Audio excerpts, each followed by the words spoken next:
if he goes out of the picture, who is the next in line?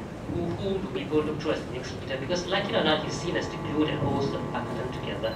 So who's the next person after that, the third person and the fourth person, because they're going to come one after another.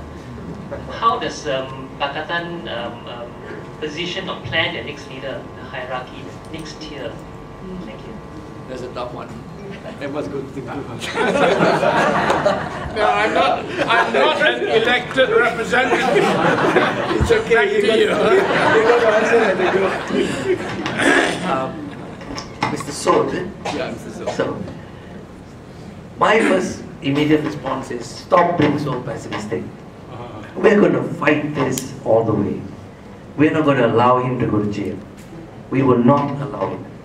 Now, I know people will say, well, you know, it's going to happen. No, the situation today is also different. This is not 98, 99. Yep. The political context has changed. You know, the country has changed. The world has changed. Yep.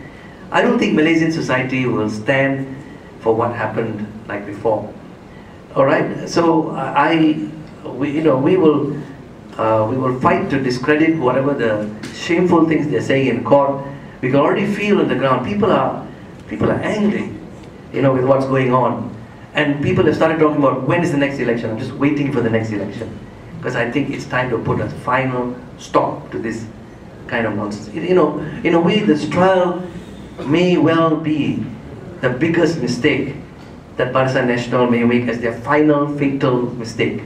The Allah issue was one big mistake. It was a major mistake, and I think now they've just started on their next mistake.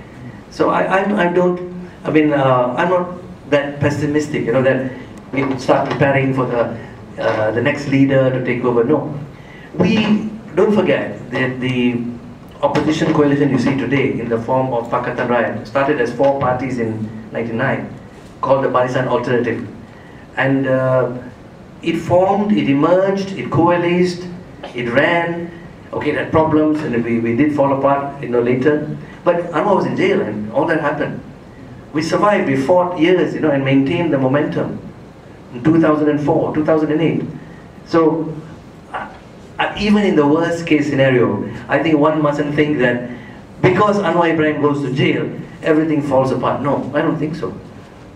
Frankly, in a I don't want to say in a Machiavellian, in an interesting way, politically, if he went to jail, it might mean the demise, the doom of Barisan Nasional.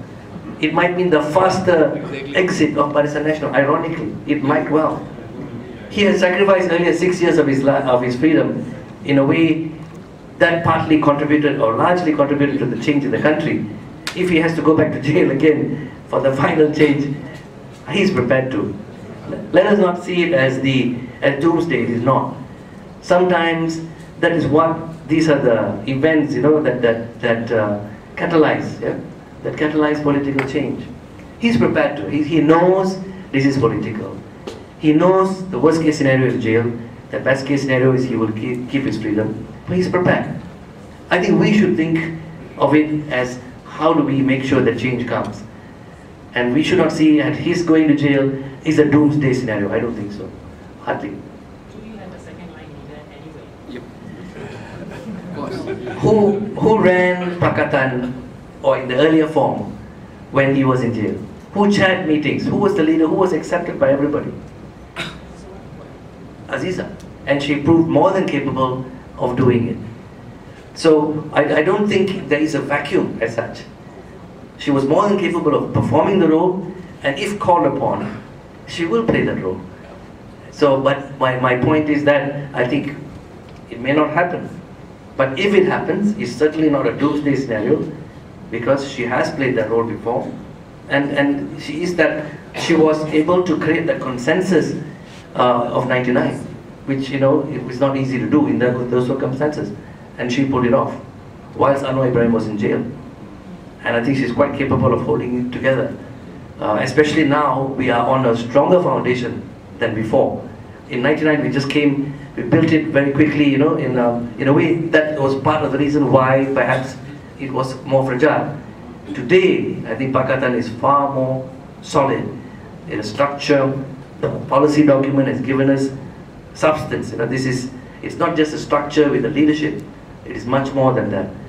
It is a movement with a vision, with the principles and a value system, a common value system. And I think for her to lead it now will be probably easier than before. And to keep the change moving in that worst case scenario, you know, where he's in jail. Well, I must say this, that I'm a relentless, realistic optimist.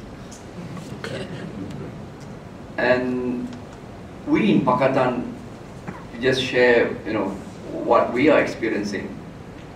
Is actually we run Pakatan through really a collective leadership. Anwar is not there to decide and dictate. And that provides a real meaning of mutual respect.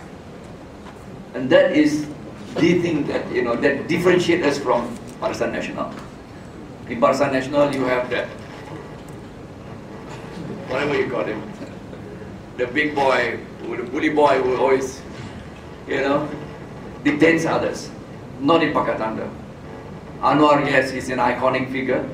He's cross-religious, cross-cultural, cross-racial, but he nonetheless subjects himself to constant check and balance, and in fact, just not check and balance, it is decided through a collective leadership and consensus building. So I think you must take that also as part of the answer. And as Siva mentioned that, you know, in the event, should it be the case, leadership is always like that. You know, for example, you see in Perak,